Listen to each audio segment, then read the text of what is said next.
اور کچھ شاید لوگوں کو اس طرف لایا جا رہا ہے اور کچھ جو نا میڈیٹ کر کے وہ میڈیٹر بن کے وہ ماجد خان صاحب کرنے جا رہے ہیں، کیونکہ ماجد خان صاحب کو اس حوالے سے یدی طول مطلب آپ یہ کہنا چاہ رہے ہیں کہ ہو سکتا ہے چودھری انوار حکومت جو ہے آنے والے الیکشن جو ہے 2026 کے وہ یہ نہ کروا سکیں، مطلب کوئی اور آ جائے؟ میرے خیال میں ابھی عثمان صاحب نے درست بات کی ہے کہ ابھی میرے خیال میں یہ جتنے بھی سیاستدان ہیں ان کی کوشش یہی ہوگی کہ اب تک انوار الحق صاحب نے اپنے ارد گرد کسی کو بھی، چاہے کیبنٹ کا ممبر ہو کا، چاہے کوئی طاقتور سے طاقتور شخصیت ہو آزاد کشمیر کی، اس کو انہوں نے بنک بھی نہیں لگنے دی کہ وہ ان کے کسی اختیارات کے حوالے سے انہیں ان کے جو ہے نا مداخلت کر سکے۔ صرف ہم نے لاسٹ پروگرام میں گفتگو کی تھی کہ وہ اور ان کی کیبنٹ کے جو لوگ ہیں جو ان کے لیے ضروری ہیں ان کو وہ اکوموڈیٹ کرتے ہیں، وہ بھی اپنے مفادات کے لیے ان کو بلیک میل کرتے ہیں، لیکن جو ایکسٹرا لوگ ہیں، سابق وزرائے اعظم بڑے تگڑے تگڑے لوگ ہیں، آپ کو پتہ ہے راجہ فاروق ادر کا نام ہے، دیگر جو وزرائے اعظم ہیں، حاجی یعقوب خان صاحب ہیں، بہت بڑی انہوں نے کوشش کی، یہ جتنے بھی لوگ ہیں انوار الحق صاحب نے ان کو کہیں جو ہے نا ان کو جس نے پھٹکنے نہیں دیا۔ لیکن میرے ذرائع کے مطابق مجھے لگ نہیں رہا ہے کہ انوار حکومت جو ہے وہ اس کے خلاف عدم اعتماد ہونے والی ہے، یا اس کو 2026 کے الیکشن سے پہلے ایک نئی حکومت بنائی جائے سال کے لیے۔ عثمان صاحب آپ کی بات سے میں 100% ہم ایگری کرتے ہیں۔ انوار الحق صاحب کی حکومت گرائی جا سکتی تھی، اس کا ایک موقع تھا پوری اس کرائسس کے دوران، چھوٹے موٹے مواقع تو آتے رہے کہ جب سیریسلی گرائی جا سکتی تھی، وہ تھا 11 مئی گزشتہ برس کا موقع جب کرائسس کریٹ ہوا تھا۔ تب ہوا یہ تھا کہ اسٹیبلشمنٹ کی ایک اعلیٰ سطحی شخصیت نے، اب وہ اپنے منصب پہ نہیں رہے، انہوں نے مظفر آباد میں موجود اسٹیبلشمنٹ کے اپنے نمائندے کو آدھے گھنٹے کی کال کی تھی اور ان سے یہ پوچھا تھا کہ وائے انوار، کہ انوار الحق صاحب ہی کیوں اس وقت کرائسس جا رہا ہے، اتنا بڑا جو ہے نا موومنٹ آ رہی ہے مظفر آباد کی طرف، تو ہمیں سٹیپ ڈاؤن کروا دینا چاہیے انوار الحق صاحب کو اور ان سے ریزائن کروا دینا چاہیے۔ لیکن وہ جو شخصیت مظفر آباد کے اندر تھی، انہوں نے آدھا گھنٹہ بہت آرگیو کیا انوار الحق کے حق میں۔ انہوں نے ایک بات یہ کہی تھی کہ انوار الحق کو ہٹا کے، انوار الحق صاحب کو ہٹا کے اگر کوئی شخص یہاں پہ بٹھا دیا جائے، وہ دوبارہ سے یہ کرائسس بڑھے گا۔ بہرکیف ہماری جو اسٹیبلشمنٹ کا سسٹم ہے اس کے اندر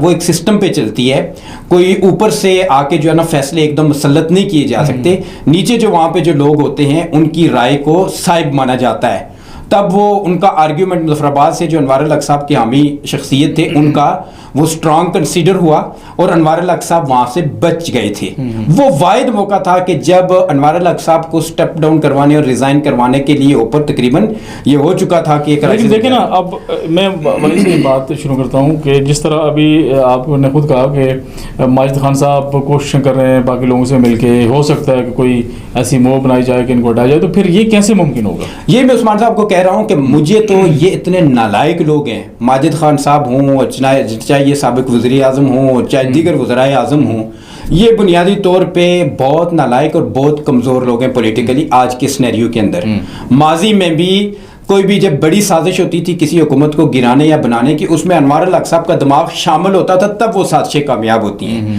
سازش کرنے میں، پروپیگنڈا کرنے میں، پلان بنانے میں، اس کو ایگزیکیوٹ کرنے میں انوار الحق صاحب کا کوئی ثانی نہیں ہے، اسی وجہ سے وہ بچے ہوئے ہیں۔ ایک اور واقعہ ہوا تھا عثمان صاحب، تقریباً 14 مئی کو جب یہ کرائسس ہو گیا تھا آزاد کشمیر کے اندر، 14 یا 15 مئی کو انوار الحق صاحب نے خواہش کا اظہار کیا تھا کہ میں اسی اعلیٰ سطحی اعلیٰ شخصیت سے اسٹیبلشمنٹ کی میں ملاقات کروں اور آزاد کشمیر کے حالات کے بارے میں ان سے بات چیت کروں۔ انہوں نے خواہش کا اظہار کیا، ان کی میٹنگ ارینج کروائی گئی، انوار الحق صاحب وہاں پہنچے اور اس شخصیت نے انوار الحق صاحب کو بولنے بھی نہیں دیا تھا، لیکن ساتھ ہی انہوں نے یہ کہہ دیا تھا انوار الحق صاحب کو کہ چلو ٹھیک ہے، ہم آپ کے ساتھ ہی آپ اپنی حکومت کو کنٹینیو کریں۔ اس سے ایک چیز ثابت ہوتی ہے کہ کرائسس اپنی جگہ، مسائل جنم لیتے مختلف مواقع پہ اپنی جگہ، لیکن انوار الحق صاحب نے مختلف جگہوں پہ اپنے روٹس اتنی مضبوط کر دی ہوئی ہیں، وہ ووکل بہت ہیں، اور جو کچھ ان کے 2-4 بیانیے ہیں ان کو وہ اس طرح اتنے اچھے طریقے سے پریزنٹ کرتے ہیں کہ دوسرا کوئی بندہ، کوئی شخصیت، کوئی پرائم منسٹر، کوئی آزاد کشمیر کا لیڈر وہ جا کے اس کو پریزنٹ نہیں کر سکتا۔ اس کی وجہ سے انوار الحق صاحب کو یہ چانسز ملتے رہے، اب بھی ملیں گے۔ اب تو یہ جو لوگ ایفرٹ کرنے جا رہے ہیں یہ پرلے درجے کے نالائق لوگ ہیں، ان سے کے بارے میں تو آپ سوچے ہی نہ کہ انوار الحق صاحب کو کوئی نقصان نالائق تو نہیں کہا جا سکتا، لیکن دیکھیں سیاسی طور میں مس مینیج اگر آپ نہیں کر سکتے ہو سکتا ہے۔ اب دیکھیں انوار الحق صاحب نے خود یہ کہا ہے بہت ساری جگہوں پہ کہ چائے کی پیالی کے اوپر ایک ٹیبل پہ، یعنی ان کا کہنے کا مقصد یہ ہے کہ ایک کمرے میں ایک ٹیبل پہ یہ 27 لوگ پورے کریں میں میرے خلاف آدمی اعتماد بھی نہ لائے میں چلا جاؤں گا. یہی عثمان صاحب ان کا اعتماد ہے نا, یہی انوار الحق کی لائک اسے ان کی جو ہے نا کہا جا سکتا ہے کہ ان کی اسٹرینتھ ہے کہ وہ ان کو کیوں چیلنج کر رہے ہیں. میں نے آپ کو لاسٹ ٹائم بتایا تھا کہ پیپلز پارٹی کی ایک اہم شخصیت سے ہمارے ایک دوست نے, ہمارے دوست کے ساتھ اچھا انٹریکشن ہے ان کا, انہوں نے بات کی, انہوں نے کہا بھائی کہ اگر سپریم کورٹ کہہ دیتی ہے کہ وزیر اعظم کا انتخاب دوبارہ کیا جائے تو پہلے 48 ووٹ پڑے تھے انوار الحق کو, اب 34 پڑ جائیں گے, 35 پڑ جائیں گے, لیکن پرائم منسٹر انوار الحق کی ہوگا کیونکہ ہم اس سے خوش ہیں, ہمیں فنڈز مل رہے ہیں, ہمیں جو اکوموڈیٹ کر رہا ہے, وہ جو ان کو فگر چاہیے نا انوار الحق صاحب کو پکا فگر, وہ اس کے حوالے سے مکمل کانفیڈنٹ ہے. اور میں اس میں آپ کو ایک اور چھوٹی سی بات بتاتا ہوں, 2 بلکہ واقعات ہیں. ایک کہ ہم وٹنسڈ ہیں, سردار تنویر الیاس صاحب جب وزیر اعظم بنے اسمبلی کے اندر پہنچے اور پہلی انہوں نے اسپیچ کرنی تھی تو بطور اسپیکر انوار الحق صاحب سامنے بیٹھے ہوئے تھے. انہوں نے, میں نے پہلے بھی ہم نے کہیں کوٹ کیا تھا اور خود گیلری کے اندر یہ چیز میں نے خود نوٹس کی, انہوں نے فیصل راٹھور صاحب کو کسی بات پہ, انہوں نے پوائنٹ آف آرڈر پہ شاید وہ بات چیت کرنا چاہ رہے تھے, تو انہوں نے مخاطب کرتے ہوئے کہا کہ آنریبل ممبر اسمبلی حویلی, آپ یہ جو بات کر رہے ہیں مجھے پتا ہے کہ 6 ماہ کے بعد آپ نے میری اس سیٹ پر آپ بیٹھے ہوں گے. یہ انہوں نے فگر ٹائم بتایا تھا کہ 6 ماہ کے بعد میری نشست پہ آپ ہوں گے.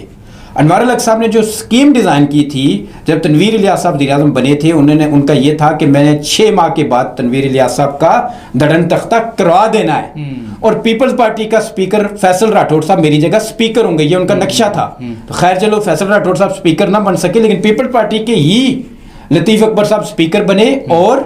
کون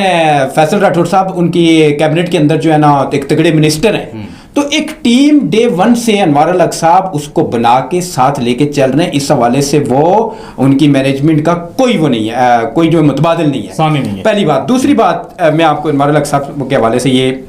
وہ جو ہے نا کہہ رہے تھے جو ہم نے خود وٹنس کی,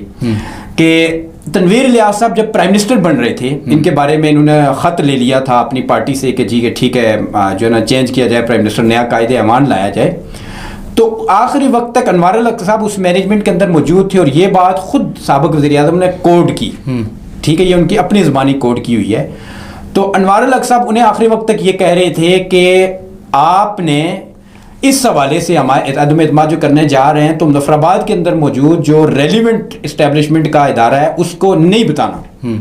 یعنی انہیں نہیں بتانا کہ ہم اپنے بندے پورے کرنے کے پر کر کے لے جا رہے ہیں, اور ہم نے یہ لوگوں کو جمع کر کے اپنا جو ہے نا ووٹ لے لینا ہے. اب تنویر الیاس صاحب اس حوالے سے بات کو کسی حد تک سمجھتے تھے, تو انہوں نے انوار الحق صاحب کے نہ کرنے کے باوجود خود کال کر کے انفارم کیا اسٹیبلشمنٹ کے اس وقت کے مظفر آباد کے نمائندے کو کہ ہمیں اوپر سے ڈائریکشن مل چکی ہے. انہوں نے پھر انہیں کہا کہ آپ کے پاس کوئی ایویڈنس ہے, کوئی ڈاکومنٹ ہے تو ہمیں شیئر کریں. تو انہوں نے وہ جو لیٹر تھا ایک اسد عمر صاحب کا غالباً آیا ہوا, تو وہ انہیں بھیجا کہ یہ ہمارے پاس موجود ہے کہ ہمیں اجازت مل گئی ہے. اب وہاں پہ بھی انوار الحق صاحب کی جو اسکیم ہمیں سمجھ آتی ہے وہ یہ تھی کہ آخری 11th آور کے اندر بھی وہ انوار الحق صاحب تنویر الیاس صاحب کا جو وزیر اعظم بننے جا رہے تھے ان کی اور مظفر آباد کے اندر موجود اسٹیبلشمنٹ کے اس ادارے کا کرائسس کریٹ کرنا چاہتے تھے, تاکہ ایک اور ٹینشن کریٹ ہو, ٹینشن کریٹ ہو, اور یہاں پہ پھر انہیں سلپ کروایا جائے, پھر جو ہے نا ماحول خراب ہو اور میں چانس لوں. پہلے میں نے آپ کو بات بتائی جو انہوں نے اسپیکر کو کہا کہ 6 ماہ کے بعد یعنی آپ ہوں گے میری جگہ پہ فیصل راٹھور صاحب اور میں پرائم منسٹر ہوں گا. دوسرا انہوں نے یہاں پر سے سلپ کرنے کی کوشش کی کہ نیازی صاحب کے ساتھ دوسری باری میری ہی آئے. جیسے وہ ممبر منتخب ہوئے پھر انہوں نے یہ منصوبہ بندی شروع کر دی تھی کہ وزارت عظمیٰ کی کرسی تک کیسے پہنچ سکتے. بالکل ایسے ہی ہے, اور وہ انہوں نے اپنی منصوبہ ایک سازشوں کا جال بن بن کے. اب ایک شخص جو 24 آورز کے اندر 18 سے 19 گھنٹے بیٹھتا ہے, اپنا دماغ لڑاتا ہے, سازشوں کے تانے بانے بنتا ہے, اس کا مقابلہ کرنا یہ ان کے لیے ناممکن ہے. یہ بات آپ صحیح فرما رہے ہیں. اچھا, اس کے باوجود یاسر ہم نے دیکھا ہے کہ حکومت نے 2 سال انوار حکومت نے 2 سال مکمل کیے ہیں, لیکن اس 2 سالوں میں حکومت کی کوئی جو کارکردگی ہے وہ متاثر کن نہیں رہی ہے. مطلب اگر جائزہ لیا جائے ترقیاتی کاموں کے حوالے سے وہ کوئی متاثر کن نہیں ہے. کافی سارے حلقے ایسے ہیں جہاں فنڈز جو ہے نا وہ اس طرح نہیں پہنچ سکے ہیں, ترقیاتی کام نہیں ہو سکے ہیں. اس کے ساتھ ساتھ ایک بہت بڑا ایشو تھا بینک آف آزاد جموں کشمیر کو, اس کو شیڈیول نہیں کروایا جا سکا ہے, وہ ابھی تک معاملہ وہیں کا وہیں لٹکا ہوا ہے. پھر بیچ میں چیف الیکشن کمشنر کی تعیناتی اب یہ 4تھا مہینہ شروع ہے, ان کی تعیناتی کا عمل مکمل نہیں ہو سکا ہے. تو آپ کیا کہیں گے اس کے اوپر؟ عثمان صاحب، انوار الحق صاحب کے بارے میں سب کا کنسنسس ہے، ہر شخص کا یہ کنسنسس ہے کہ یہ شخصیت کبھی بھی وزارت عظمیٰ کا سٹاف نہیں تھی. اسپیکر بن جانا ان کے لیے جو ہے نا آخری، جسے آپ کہہ سکتے ہیں کہ جو پیک ہوتی ہے کسی شخص کی، وہ وہی تھی. لیکن کو آزاد ایسے بنے، کرائسس ایسا بنا، خود انہوں نے سازشوں کے تانے بنے وہ اس منصب پہ بیٹھ کے. اب اس منصب کے اوپر بیٹھ کے کچھ چیزیں کرنے کی وہ ہوتی ہیں جس میں آپ کی نیت کا بڑا عمل دخل ہو. انوار الحق صاحب کا یہ دعویٰ آپ پوچھیں کہ میں نے کرپشن ختم کر دی ہے، میں نے اتنے پیسے وہاں سے بچائے، میں نے اتنے بچائے، اربوں خربوں کے فگرز آ رہے ہیں. ابھی آپ دیکھ رہے ہیں پی آئی ڈی جو ان کا محکمہ اطلاعات کا وہ انہیں دے رہا ہے. لیکن گراؤنڈ پہ آپ اور میں جا رہے ہیں تو پوچھتے ہیں کہ وہ ایک کوئی سڑک بتا دو، کوئی مرکزی ایک شاہراہ بتا دو جسے ہم دیکھ کے کیس فخر سے کہہ سکیں کہ یہ انوار الحق حکومت کا کریڈٹ ہے. پروجیکٹ بتا دیں، کوئی ایک میگا پروجیکٹ بتا دو، کوئی ایک ادارہ بتا دو. ہم نے 18 ارب جو ہے نا سوشل ویلفیئر کے لیے رکھ دیے، اس کا امپیکٹ کیا ہے؟ وہ سٹارٹ میں لسٹیں آئیں کہ یہ سب 2 نمبری ہے. صرف یہ وسائل کا اور جتنے بھی یہ جو ہے نا ان کا جو ہے نا اے جے کے بینک کے حوالے سے انہوں نے کہا تھا جی کہ ان کے پاس فنڈز کا مسئلہ تھا وہ بھی ہم نے پورے کر دیے، لیکن اس کے باوجود آپ نے دیکھا کہ شیڈیول بینک کیوں نہیں بن رہا، نہیں بن سکا، لوگوں کو اس اے ٹی ایم کی سہولت وہاں پہ نہیں آ رہی. یعنی یہ ایک وہ جو ہے نا پرانے زمانہ جعلیت کا ایک بینک ہے کہ چیک بک لے کے جاؤ، سائن کرو، کیش کرواؤ، یعنی نہیں کر سکتے. کہ اس لیے انوار الحق صاحب کی اس گورنمنٹ کا اگر وہ یہ سمجھتے ہیں کہ کوئی امپیکٹ ہے فیلڈ کے اندر تو کوئی بھی نہیں ہے. ہاں یہ ضرور ہوا کہ جس طرح سے تانے بانے کر کے کرائسس کریٹ کر کے آزاد کشمیر کے اندر یہ 2 سال گزارے گئے، ہر ایک شخصیت کنفیوز ہے، سب پریشان ہیں. پولیٹیکل پارٹیز، پولیٹیکل لیڈرز کا یہ سٹف تو عملاً ختم ہو چکا ہے. عوامی ایکشن کمیٹی کے سامنے آنے کی وجہ سے یہ سب لوگ محدود ہو چکے ہیں. ایک بہت بڑا بیانیہ یہ سامنے آیا انوار الحق حکومت کے دور حکومت میں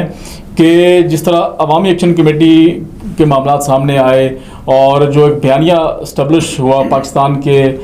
خلاف، آپ نے دیکھا ہوگا، اور وہ بھی مطلب ان کی میں سمجھتا ہوں کہ اس گورنمنٹ کی نااہلی 100% نااہلی ہے. اب سوال یہ اٹھتا ہے نا کہ یہ کرائسس ایسا کرائسس ہم نے اس سے پہلے تو نہیں دیکھا. بالکل. آپ تھے ذمہ دار، اس منصب پہ آپ بیٹھے ہوئے تھے. جب بھی تاریخ لکھی جائے گی یہی لکھا جائے گا کہ یہ اینٹی پاکستان ایلیمنٹس اگر وہاں پہ اسٹرینتھن ہوئے اور وہاں پہ یہ کرائسس کریٹ ہوا لوگوں کی کہ اس طرح ہوا. اور بڑا سوال ہے کہ ان کو بٹھانے والے بھی پھر ذمہ دار ہیں جنہوں نے بٹھایا ان کو. ڈیفینیٹلی وہ بھی بری ذمہ نہیں ہو سکتے، مکمل طور پہ وہ بھی آئیں گے، اس میں آئیں گے کہ جنہوں نے اس کو بٹھایا. لیکن ہم ان کے اوپر بہت زیادہ انگلی عثمان صاحب اس لیے نہیں اٹھا سکتے کہ یہ سن آف دی سوئل ہیں. انوار الحق صاحب آزاد کشمیر سے ان کا تعلق ہے، پیچھے اب ان کا خاندان جو ہے ایک سیاسی خانوادہ ہے، اسمبلی کے اندر یہ کئی مرتبہ رہے، پولیٹیکلی ایک جو ہے نا ایک پروسیس کا یہ حصہ رہے. تو یہ وبال جو بھی آئے گا، اس کا وبال آئے گا وہ ان کی شخصیت پہ پہلے آئے گا. ہینڈلرز اور پیچھے جو لوگ تھے ان کا نام بعد میں آئے گا. ان سے پوچھا جائے گا کہ آپ کا دعویٰ ہے کہ آئین مجھے حفظ ہے،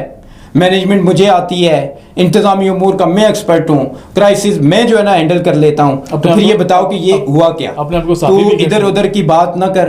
یہ بتا کہ قافلہ کیوں لوٹا. ہاں اپنے آپ کو وہ صافی بھی کہتے ہیں اور لائر بھی خود کو کہتے ہیں، حالانکہ نہ تو وہ پریکٹیکلی صافی رہے. 1-2 جگہوں پہ جو ہے نا ہوسٹ کر دینا، کہیں پروگرام میں جا کے بیٹھ دینا، 4 آرٹیکل لکھ دینا، یہ کوئی جرنلزم نہیں ہوتا. آپ نے وکالت کی، آپ نے پریکٹس نہیں کی، خود کو وکیل بھی بہت اچھا کہہ رہے ہیں. تو یہ اس طرح کے جو لوگ جو کریکٹرز ہوتے ہیں اور جو نیم حکیم والا فلسفہ ہے، اسی نیم حکمت کا یہ نتیجہ ہے کہ آزاد کشمیر ایک شخصیت کے ہتھے چڑھنے کے بعد اس کرائسس میں جا چکی ہے کہ جہاں سے واپسی کا اب کم از کم جو ہے نا راستہ میں دیکھیں. اللہ پاک خیر فرمائے 2026 میں کیا ہوتا ہے اور کیا یہ نیم حکیم والے جو فارمولے استعمال کر کے کیا 1 سال اور گزار لیں گے. اب یہ تو وقت ہی بتائے گا. ناظرین آج کا پروگرام یہیں تک، انشاءاللہ اگلے پروگرام میں دوبارہ حاضر ہوں گے. خدا حافظ.